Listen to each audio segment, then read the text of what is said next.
Hey, Brett Veach. Did you do anything, buddy? Trade deadline's gone. You're watching the Chiefs Report. My name is Jace Andrews. The Chiefs were silent at the trade deadline. Brett Veach did nothing. Did I expect this? Yes. But was I hopeful that something would happen? Was I hopeful the Chiefs would make a move for a wide receiver? Also, yes. But unfortunately, no moves were made besides, well, the Mecole Hardman trade, which technically really didn't happen at the trade deadline, quote unquote. It happened a couple weeks prior. We'll talk about that, though. The Chiefs, though, well, they're going to be all right. Travis Kelce, Patrick Mahomes, they've both said, we trust and feel in this offense. It's just going to take time. Now, the one thing the Chiefs did do is make a move in the practice squad range. They signed Darius Harris, which, funny enough, he was a Chief last year, had 43 tackles and a 1.5 sacks, 3 tackles for loss. He was signed to the practice squad yesterday, so that was the one move made. And, well, the reason behind that, Nick Bolton obviously being out, the linebacker, along with, we have an injury update on Willie Gay finally. Him and Jerick McKinnon both missed practice today. McKinnon missed with a groin injury. Willie Gay Jr., it was originally diagnosed as a tailbone injury. They're saying it's a lower back contusion. So, not a good sign. Not practicing today. They're heading out to Germany Thursday, tomorrow, if you're watching this on Wednesday.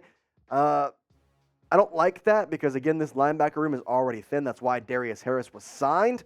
And I think it was a good signing ultimately because, well, he knows this Chiefs defense. He was here last year, and quite honestly, he played pretty good for what you're kind of expecting him to do this season. I'd take those stats as a guy who's just trying to fill a role with Nick Bolton out.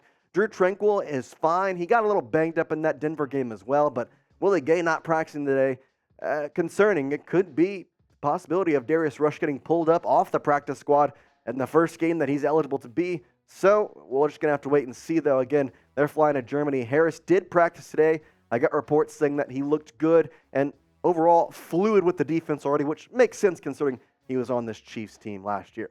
Okay, I said they were silent at the deadline, which is true to a fault, but also there was one trade made. Now, it wasn't exactly at the quote-unquote deadline. It was made before the deadline. It was the Mecole Hardman trade that you're seeing right now, where the Chiefs got Mecole Hardman back on this squad for a 6th-round pick. They did get a 7th-round pick in that little late-round pick swap. We've seen that happen a lot, including a lot of them yesterday. Saw a bunch of those little late-round pick swaps. Josh Dobbs was in there. We had a couple other guys that were just kind of swapping late-round picks. That honestly makes the trade deadline, to me, more fun. Makes it feel like the baseball trade deadline, as the NFL trade deadline is just kind of slow sometimes. The thing is, Mecole Hardman is not a wide receiver one. So, yes, this trade helped. I'm not going to front and say that it doesn't help this offense because it's a guy with agility. It's a guy with speed. It's a guy who knows this offense. But we saw in the Denver game, he likes to play here. And I feel in some ways he came back to the Chiefs knowing that they were struggling at wide receiver and thought, I'm going to be the best I can be, and almost maybe took it a little too personally, where I think he just needs to be more of a role player like the rest of this wide receiver group.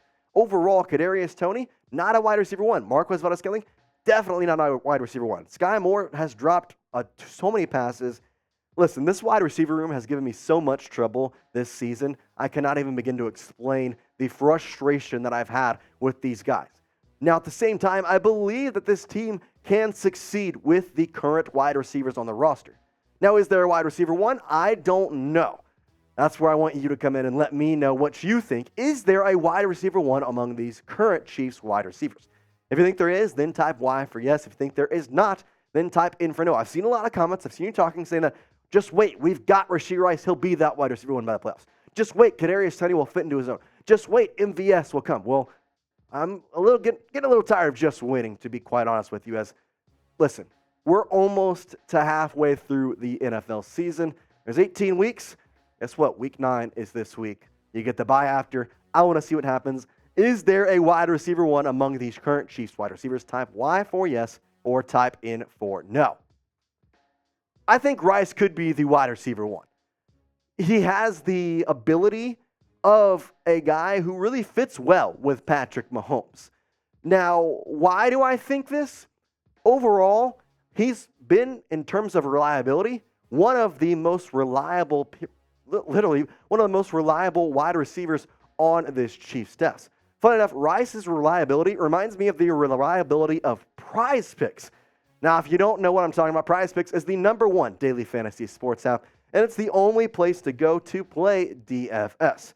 Prize Picks is a skill-based, real money daily fantasy sports game with basketball season here, it's the perfect time to start on Prize Picks, as you can pick combo projections across the NBA and NFL. So, for instance, you could pick more on Travis Kelce's touchdown and more on Jason Tatum's points and get them both combined. Make sure you go check it out at prizepicks.com/CLNS and use code CLNS for a first deposit match of up to $100. We have Thursday Night Football coming up tomorrow. Here are my entries. I've got Will Levis going the more on passing yards. He had a very good game this past week against the Falcons, who at the time were one of the the third best defense in yards per game.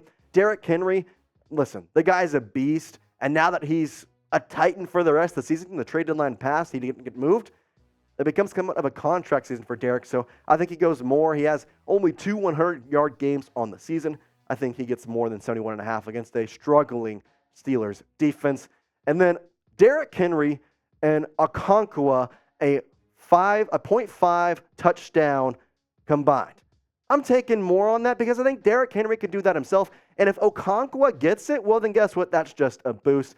Make sure you go put in your Prize Picks right now. Go to prizepicks.com/CLNS and use code CLNS for a first deposit match of up to $100. Quick withdrawals and easy gameplay are an enormous selection of players and stat types what make Prize Picks the #1 daily fantasy app. Shout out to Prize Picks. It's daily fantasy sports made easy.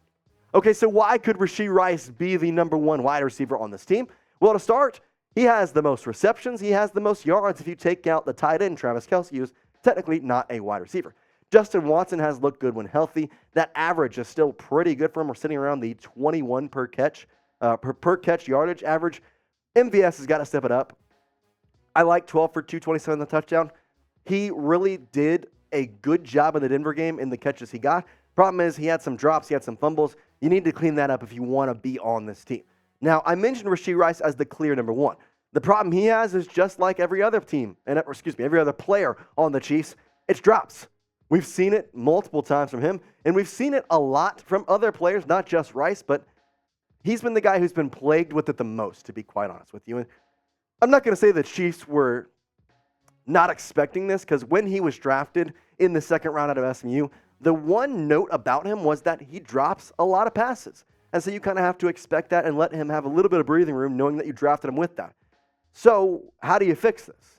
Well, I think the best way is maybe getting up with Kelce, because you can always rely on Travis Kelce. Honestly, up until this past week, him and Patrick Mahomes had basically completed every single reception together. They've been well, and Rashee Rice and Kelce have kind of developed a friendship in terms of like how to basically be a better wide receiver for Mahomes.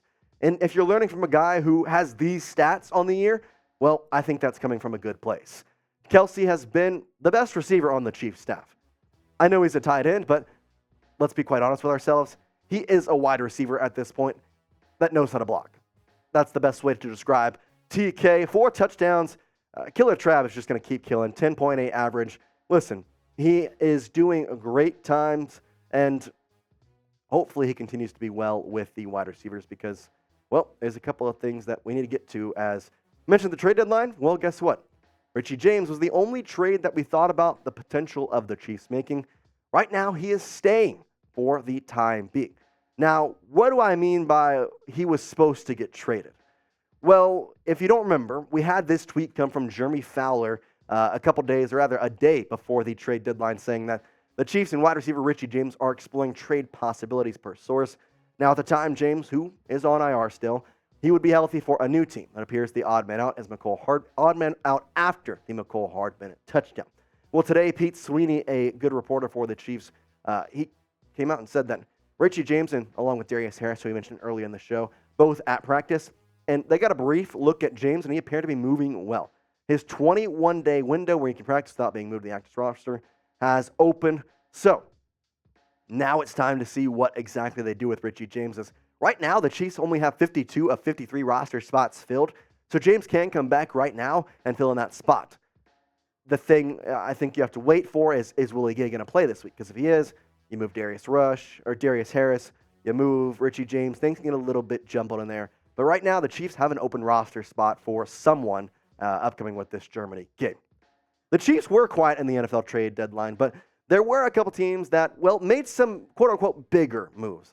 I don't think there was a monumental move, at least as much to the effect of maybe Christian McCaffrey last year to the 49ers. Funny enough, the 49ers also made another trade this year. That was probably the biggest of the trade deadline. We'll get to that in just a second. But again, Chiefs didn't make any moves besides the Mecole Hardman one. So now that it's for sure, will the Chiefs make it back to the Super Bowl with this current squad? Because you can add some free agents. You can sign some guys off practice squad. But ultimately, the team you have now, the 53 guys on your roster plus the 16 on your practice squad, those are the guys that are going to be with you for the rest of the season, and that's what you got, and you got to go with. So, with those 53 players, will you make it back to the Super Bowl? The trades that happened at the trade deadline. You had the Bears getting Montez Sweat from the Washington Commanders, who, by the way, had a fire sale. Commanders got a 2024 second-round pick from the Bears. Chicago has a lot of picks to kind of give up, so kind of expect it there. The big trade of the day, Chase Young to the 49ers, also coming from the Commanders, who got a 2024 comp third-round pick. This trade made zero sense to me because, listen, if Chase Young walked in free agency after this year, the Commanders would have gotten a comp third-round pick anyway. So what in the world are they doing trading him for a third-round pick? You could have gotten a second. I guarantee you. There is someone out there that would have gotten a second. I know he's had injury issues, but this one kind of made no sense. Now, the Chiefs weren't in line for Chase Young or anything. I'm not saying the Chiefs should go after him, but at the same time, the pick in general just doesn't make sense, which leads me to believe why couldn't the Chiefs have made some type of move like this? There was also a wide receiver move, which the Chiefs could have gotten. I mean, I'm not going to say that Donovan Peoples-Jones was on my radar, but he did get moved in the trade deadline as he goes to the Lions, and the Browns received a 2025 sixth-round pick. But enough, the Chiefs could have done this trade with the Browns. Probably a little harder with the AFC-NFC trade there. It looks a little better than it would be with inner AFCs. So, I don't know that I really want Donovan Peoples-Jones. He's kind of a lateral move at the same time. Just adds money to the cap space that you don't have and really adds a roster spot that you have now, but I don't think I want to waste on Donovan Peoples-Jones when you have guys who have already learned the offense. Plus, Donovan going back to Detroit, Michigan guy, seems like he'll be in a good spot for him. Those were the three big trades made. Make sure you are subscribed to the Chiefs Report. We're going to continue our coverage of the Kansas City Chiefs as, guess what? Trade deadline happened. Now it's time to get ready for the back half of the season because, listen, it just gets tough from here. You got the Dolphins, you got to bye. Then you got the Eagles. The Bills and Bengals are also in the second half of the schedule. You play the Raiders twice, who, well, they finally fired Josh McDaniels. What will they be? They're still going to suck. Let's be quite honest. We appreciate you watching, though. And, we'll see you in another Chiefs Report. Peace out.